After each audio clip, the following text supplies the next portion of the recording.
हाँ तो फ्रेंड्स, आज हम बात करेंगे फ्यूचर कंटिन्यूअस टेंस की। जैसे कि मैं पहले भी कह चुका हूँ, कंटिन्यूअस में हमारा एक्शन कंटिन्यू दिखेगा और आईएनजी फॉर्म उसकी मेन वर्ब में होनी ही होनी है। चाहे आप बात कर लो प्रेजेंट की, प्रेजेंट के कंटिन्यूअस की, चाहे आप बात कर लो पास्ट के कंटिन्यूअस की, चाहे आप बात कर लो फ्यूचर के कंटिन्यूअस की, चाहे आप बात कर लो आप प्रेजेंट के परफेक्ट कंटिन्यूअस की, चाहे कर लो पास्ट परफेक्ट के कंटिन्यूअस की, चाहे फ्यूचर परफेक्ट कंटिन्यू, जहां भी कंटिन्यूअस दिखे, ठीक है, वो वहां पे हमारी आईएनजी फॉर्म आनी आनी है मेन वर्ब में। ठीक है, अब इसमें क्या होगा, पहले मैं आपको टाइमलाइन समझा देता हूँ। ये देखिए, ये पास्ट का है, ये प्रेजेंट हो गया, यहाँ पे प्रेजेंट दिख रहा है, ये पास्ट का इधर हुआ, ये फ्यूचर का हुआ। देखो इधर तो अब बात होनी नहीं है क्योंकि हम पास्ट में नहीं जाएंगे। अब पहले हमने प्रेजेंट के बारे में पता, तो हम इसके बीच की बात कर रहे थे। ठीक है, यहाँ से इधर की बात कर रहे थे, यहाँ से इधर की बात। ठीक है, यहाँ से लेके यहाँ तक की बात कर रहे थे प्रेजेंट में। और जब हम पास्ट की बात करें तो हम यहाँ से लेके यहाँ तक की बात कर रहे थे, प्रेजेंट में हम एंट्री नहीं ले रहे थे। ठीक है, और जब हम यहाँ फ्यूचर की बात करेंगे तो हम आगे की इनफाइनाइट हो सकता है, बट यहाँ पे आपका यहाँ से प्रेजेंट में इसका कोई लेना देना नहीं होता। और पास्ट में भी यहाँ से इनफाइनाइट हो सकता था, बट यहाँ पे इसका स्टॉप होता है। और प्रेजेंट में यहाँ से इनफाइनाइट हो सकता था यहाँ तक। और फ्यूचर में क्या होगा, फ्यूचर में क्या होगा, कोई भी बात हो वो फ्यूचर से ही रिलेटेड हो गई। ठीक है, हम बात करेंगे आने वाले समय की। ठीक, तो यहाँ पे देखो, यहाँ पे एक्शन हम इसमें क्या कह रहे होंगे, हम फ्यूचर की यहाँ पे हम जो बात करेंगे, जिस टाइम की हम बात कर रहे हैं वो टाइम कब होगा, आने वाला समय होगा। कब होगा, आने वाला समय मतलब भविष्य होगा। ठीक है, और भविष्य में कैसा होगा वो टाइम, वो तो होता ही है फ्यूचर में भविष्य। बट आपको एक चीज और ध्यान देनी है, फ्यूचर का हम कंटिन्यूअस पढ़ रहे हैं, जिस टाइम की हम बात कर रहे हैं उस टाइम वो एक्शन कंटिन्यू होगा। ठीक है, होगा। सपोज आप एक बात कहते हैं कि एक शादी है, तो उस शादी में हम नाच रहे होंगे, यानी कि आप एज्यूम कर रहे हैं कि उस टाइम की कंडीशन क्या होगी, उस टाइम की कंडीशन में हम क्या एक्शन कर रहे होंगे। ठीक है, हम डांस कर रहे होंगे या हम कुछ खा रहे होंगे। एक्चुअली कहीं भी आप जा रहे हो, कभी आप ट्रिप में जा रहे हो, तो आप ट्रिप में जा रहे हो तो आप वहां पे भी एक इमेजिनेशन पहले ही बना देते हैं, यार इस वक्त तो हम कल ये कर रहे होंगे। मतलब आप उस एक्शन को फ्यूचर में इमेजिन करके उसके होने की वो बताते हो, आप उसकी कंटिन्यूटी को शो करते हो। ठीक है, या इमेजिन करते हो फ्यूचर में, तो उस केस में इनको यूज किया जाता है। ठीक है, जैसे एक पहले एग्जांपल देख लेते हैं, फिर इसका मेन किस किस तरह से यूज है वो देख लेंगे। ही will be waiting for me when I reach his office. अब देखो यहाँ पे भी उसी तरह की इमेजिनेशन करी। अब देखो, मैंने कहा था विल और शेल क्या है, अपने आप में मोडाल वर्ब भी है। और मैंने फिर कहा था मोडाल वर्ब हमेशा फर्स्ट फॉर्म लेती है। आपको ये पता है ये बी लगाने का मतलब क्या हुआ, बी लगाने का मतलब ये है हमें कंटिन्यूअस को शो करना है। अगर हम बिल के बाद डायरेक्ट कंटिन्यू, जिसने भी ग्रामर बनाई उसने इस चीज का खासो ध्यान रखा कि अगर मैं विल और सीधा वेटिंग कर दूं, कहने का मतलब बिल के बाद सीधी आईएनजी फॉर्म रख दूं मैं, तो ये गलत हो जाएगा। क्यों, क्योंकि विल मोडाल वर्ब है और मोडाल वर्ब की ये प्रवृत्ति है, ये अपने आप में बेस फॉर्म रखते हैं जो कि होती है हमारी बी। बी क्या होती है, बेस वर्ब होती है बी।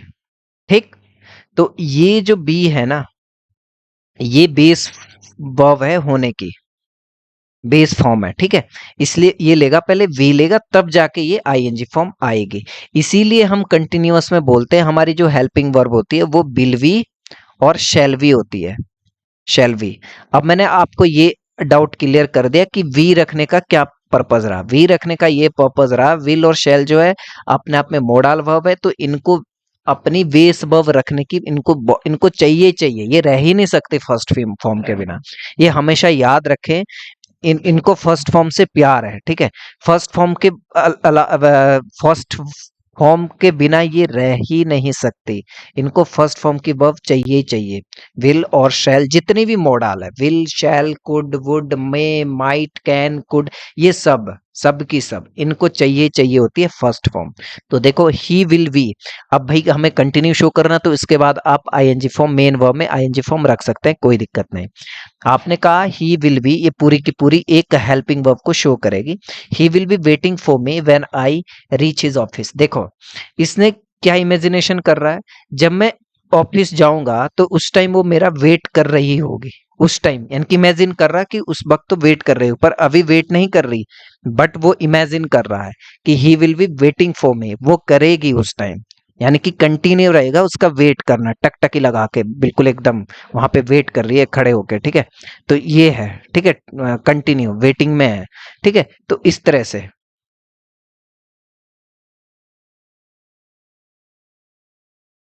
ठीक है।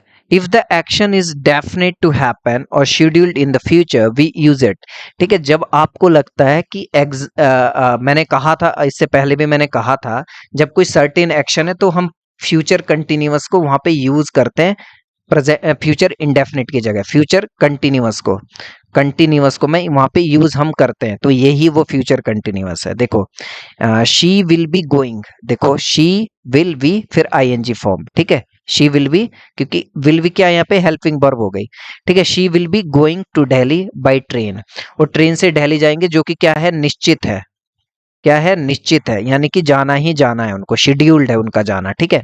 He will be coming tomorrow to visit his wife, वो अपनी पत्नी से मिलने कल आएगा, यानी कि उसका आना क्या है, निश्चित है, वो कंफर्म आएगा, इसलिए हम विल बी कमिंग यूज कर रहे हैं। नहीं तो हम ऐसे भी कह सकते हैं, he will come, he will come tomorrow, he will come tomorrow to meet his wife. अगर मैं ऐसे कह दूं, इसका मतलब क्या होगा कि कंफर्म नहीं है, क्योंकि विल कम हमने इंडेफिनिट में यूज करा, फ्यूचर इंडेफिनिट में, जहां की जहां पे प्लान क्या है, कंफर्म नहीं शो होता है, ठीक है।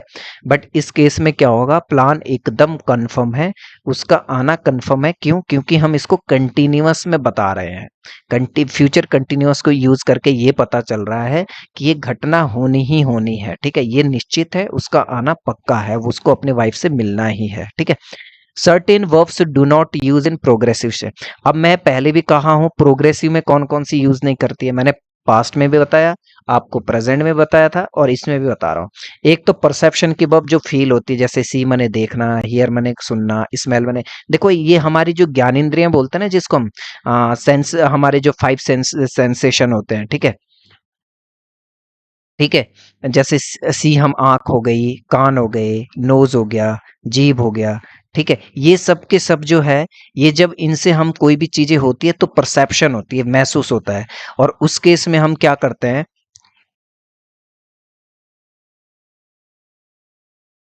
और यहाँ पे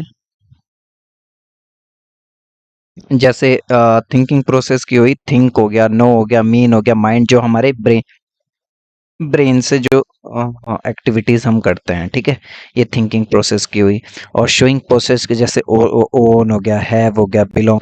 देखो एक चीज मैंने पहले भी बताई थी, जब मैंने पास्ट और प्रेजेंट कंटिन्यूअस के बारे में बताया था, इनको हम तभी यूज करेंगे इस सेंस में, जब आपका कोई, आप स्पेशली अटेंशन दे रहे हो, ठीक है। माना देखने की बात हो रही, अगर आप खुद झांक के, आप टकटकी लगा के देख रहे हैं, या आप खुद किसी चीज को बहुत तो आप सीइंग यूज कर सकते हैं। जैसे हियर है, ठीक है, सुनना हुआ, तो सुनने में भी क्या, अगर आप किसी चीज को खुद सुनना चाह रहे हो, ठीक है, आप कान को जो है ना एक अटेंशन दे रहे हैं, तो उस केस में तो आप इसको यूज कर सकते हैं। बट अगर आपका नॉर्मली परसेप्शन हो रहा है, नॉर्मली खुद ही महसूस हो रहा है, या जैसे कोई स्मेल है, अगर आप कुछ नाक पे ले जाके या खुद आप सूंघने की कोशिश कर रहे हैं, तब तो उसमें स्मेलिंग वाला आएगा कि आई एम स्मेलिंग, या ही will B smelling, it will be smelling like this, तो वो सब तो आएगा। बट अगर आप नॉर्मली ऑटोमेटिक हो रहा है, तो उस केस में आप उसको सिर्फ इंडेफिनिट में यूज करते हैं, ठीक है। और यहाँ पे भी देखिए, वर्ब एक्सप्रेशन फीलिंग में होता है, जो हार्टली होता है, जैसे बिलीव हो गया, लाइक हो गया, लव हो गया, वांट चाहना हो गया, विश हो गया, डिजायर हो गया, हेट होगी, नफरत, ये नफरत हो गई, ठीक है। बिलीव हो गया, विश्वास हो गया, ठीक है। और लाइक हो गया, पसंद, और लव हो गया, प्यार, और आपका वांट हो गया, चाहना, ठीक है। और विश हो गया, और डिजायर हो गई, इच्छा, ठीक है, ये सब। और जनरल में लुक हो गया, सेम हो गया, सेम मतलब दिखता हुआ, अपीयर मतलब नजर आता हुआ, ठीक है। अफेक्ट हो गया, रिसेंबल हो गया, रिसेंबल मतलब एक सा, कॉस्ट हो गया, रिक्वायर हो गया, स्टैंड फोर्स या बिकम। ये जो ये है, इनको आपको लर्न करना ही होगा। इनको क्या होता है, ये कंटिन्यूअस फॉर्म में नहीं यूज होते हैं। कंटिन्यूअस फॉर्म में जो तो ये वाला है पोसेसिव वाला, इनको तो कभी नहीं करेंगे, किसी भी तरह से इनको यूज नहीं करेंगे कंटिन्यूअस फॉर्म में। बट इनको कभी कभार यूज कर सकते हैं कंटिन्यूअस फॉर्म में। ये तब यूज कर सकते हैं जब हम स्पेशल अटेंशन दो देते हैं अपने सेंसेशन के लिए, जो भी हमारी सेंसेशन है, ठीक है, उन पे। तो याद रखें, ठीक है। अब इसमें देखो, आपको ये याद रखना है, इसकी जो मेन वर्ब है वो आईएनजी फॉर्म में रहती रहेगी, क्योंकि ये क्या है, कंटिन्यूअस है। कंटिन्यूअस की मेन फॉर्म कैसे रहती, आईएनजी। मोर हेल्पिंग वर्ब, जैसे कि मैं बोला हूँ, शैल वी और विल वी क्या इसकी हेल्पिंग वर्ब है। आई और वी, यानी कि मैं कह लूँ आई और वी क्या होते हैं, हमारे फर्स्ट पर्सन होते हैं। क्या होते हैं, फर्स्ट पर्सन। क्या होते हैं, फर्स्ट पर्सन होते हैं। फर्स्ट पर्सन होते हैं, और फर्स्ट पर्सन में हम शैल वी यूज करते हैं, और ऑल अदर में हम विल वी यूज करते हैं, ठीक है। अफर्मेटिव की बात करें, पॉजिटिव की, तो उसमें हमारे सब्जेक्ट आएगा, फिर शैल वी और विल वी आएगा। अगर फर्स्ट पर्सन होगा आई और वी तो शैल वी यूज करेंगे, अदरवाइज विल वी, फिर आईएनजी फॉर्म अबव, फिर अदर फॉर्म। जैसे I shall be going to home next week, मतलब मैं जा रहा होगा नेक्स्ट वीक में, मैं घर जा रहा होगा उस टाइम जबकि आप बात कर रहे हो, ठीक है। उस टाइम जा रहा होगा यानी कि कंटिन्यू होगा आपका उस टाइम घर जाना, ठीक है। आप रास्ते में ही हो गए, ये समझ लो, ठीक है। अब नेगेटिव सेंटेंस में देख लिया आप, सब्जेक्ट आ जाएगा, शेल विल आ जाएगा, और उस हिसाब से नॉट आ जाएगा, और फिर नॉट के बाद जो ये वी है ना, जो हम शेल वी के साथ फर्स्ट फॉर्म देखते हैं, ये यहाँ आ जाएगी। फिर जाके आपकी आईएनजी फॉर्म जो कि मेन फॉर्म वर्ब होगी, ठीक है, ये आईएनजी में आएगी। He will not be working hard, ऐसे मत करना, ही विल बी नॉट, ऐसे नहीं, ही विल नॉट आएगा फिर वी, इस तरह से ये यूज होता है, ठीक है। अब इंटेरोगेटिव में मैं बता चुका हूं आपको, इंटेरोगेटिव के केस में क्या होगा, आप क्वेश्चन कर रहे होंगे तो क्वेश्चन के केस में हम क्या रखते हैं, इसको आगे रखते हैं, जो क्या का सेंस देते हैं और क्वेश्चन बनाते हैं, ठीक है। शैल विल, फिर सब्जेक्ट, फिर वी, फिर आईएनजी फॉर्म। बाकी सेम चीज होगा, जैसे will you be helping her in the office, क्या आप उसकी सहायता कर रहे होंगे ऑफिस में, ठीक है, इस तरह से, ठीक है। तो इस तरह से हम इसको यूज करते हैं। और डब्ल्यू एच वर्ड में भी क्या होगा, डब्ल्यू एच वर्ड में हम पहले डब्ल्यू एच वर्ड रखते हैं, फिर हेल्पिंग वर्ब रखते हैं, फिर सब्जेक्ट रखते हैं, फिर वी आएगा, फिर आईएनजी फॉर्म। ये हम बात जो भी कर रहे हैं ना, ये आईएनजी फॉर्म और शेल विल और इसके साथ भी, ये फ्यूचर का हम क्या पढ़ रहे हैं ना, कंटिन्यूअस पढ़ रहे हैं, फ्यूचर का कंटिन्यूअस पढ़ रहे हैं, तो उस केस में ये यूज होता है, ठीक है, शेल वी और विल वी। और फिर आपकी आईएनजी फॉर्म अगर दिखेगी, अगर यहाँ पे थर्ड फॉर्म दिख रही है तो फिर वो पैसिव केस होगा, पैसिव वॉइस होगा, बट एक्टिव में नहीं होगा फिर वो, ठीक है। वो हम पैसिव वॉइस में पढ़ेंगे, फिलहाल आप इसको जान लीजिए, ये केस यही बनेगा, इनके साथ शैल वी विल वी के साथ आईएनजी फॉर्म आएगी। या शैल वी और विल वी आप उस केस में यूज कर सकते हैं लिंकिंग वर्ब के लिए, लिंकिंग वर्ब की तरह आप यूज कर सकते हैं कब, ठीक है, लिंकिंग वर्ब की तरह भी इनको यूज कर सकते हैं जब एक्शन वर्ब कोई ना दिख रही हो सेंटेंस में, उस केस में, ठीक। जैसे अब यहाँ पे देखिए, why will you be going to home next Monday, ठीक है। आप क्यों जा रहे होंगे नेक्स्ट मंडे, क्योंकि फ्यूचर में, तो क्यों जा रहे होंगे आप नेक्स्ट मंडे गाँव, ठीक है। Why will be, why will, देखो वाई आएगा, डब्ल्यू एच, फिर आपका हेल्पिंग वर्ब आएगी, फिर यू, फिर वी, ठीक है। ये हेल्पिंग वर्ब का ही पार्ट है, फिर ये मेन वर्ब आएगी जो कि आईएनजी फॉर्म में आती है। आप एक चीज गाइज यहाँ पे याद रखें, why will you be going to home next Monday. अब आप इसमें एक चीज नोटिस करना कि जो हमारा फ्यूचर के जो टेंसेस है, सिर्फ इंडेफिनिट को छोड़ के, आपका कंटिन्यूअस है या परफेक्ट है या परफेक्ट कंटिन्यूअस है, इनका बहुत कम यूज है। इनका यूज स्पोकन में तो बहुत ही कम है। रीजन ये है कि हम फ्यूचर को लेके इतनी बातें करते नहीं है, ठीक है।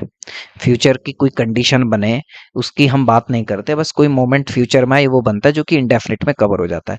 तो आपको ये एग्जाम ओरिएंटेड के लिए समझे, स्पीकिंग पर्पज के लिए इसका कोई इतना इंपॉर्टेंस नहीं है, बट आपको just for knowledge you have to know all about it, okay. तो ये सब था।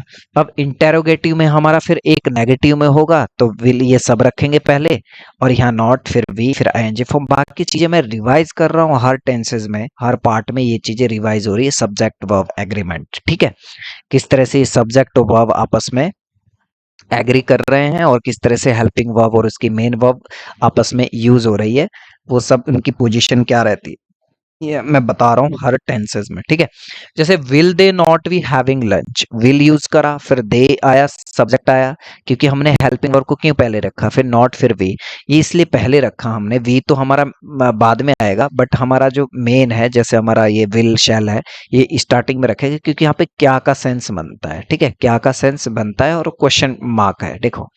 और डब्ल्यू एच में क्या होता है, इसमें हमारे पास देखो डब्ल्यू एच वर्ड होता है, जैसे कि वाई है यहाँ पे, ठीक है, विल और शैल आता है अकॉर्डिंग टू सब्जेक्ट, फिर नॉट आएगा, फिर V I N G form और ऑब्जेक्ट अदर वर्ड, जैसे why will you not be going to office tomorrow, ठीक है, क्यों नहीं जा रहे होंगे, जा रहे होंगे मतलब आप ऑफिस नेक्स्ट, सॉरी, टुमारो, ठीक है।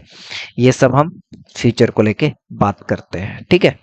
तो आई होप कि आपको समझ में आया होगा, ठीक है।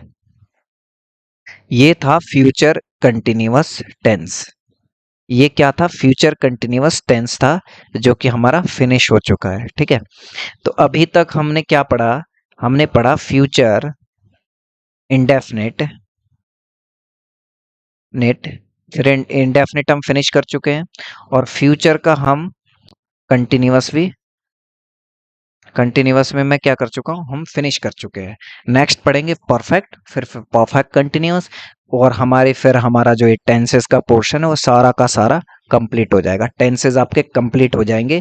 आप वीडियोस को रिवाइज करते रहिए, यूट्यूब में मेरी वीडियोस पड़ी रहेगी, जो मेरी फ्री वीडियोस यूट्यूब में, आप पहले उन्हें देख लीजिए, आपको पसंद आई हो, ठीक है, आपको पसंद आई हो, और बाकी आपके कोर्स तो इनरोल कराई होगा, तभी आप जाके आप मेरी ये वीडियोस देख पा रहे होंगे, ठीक है।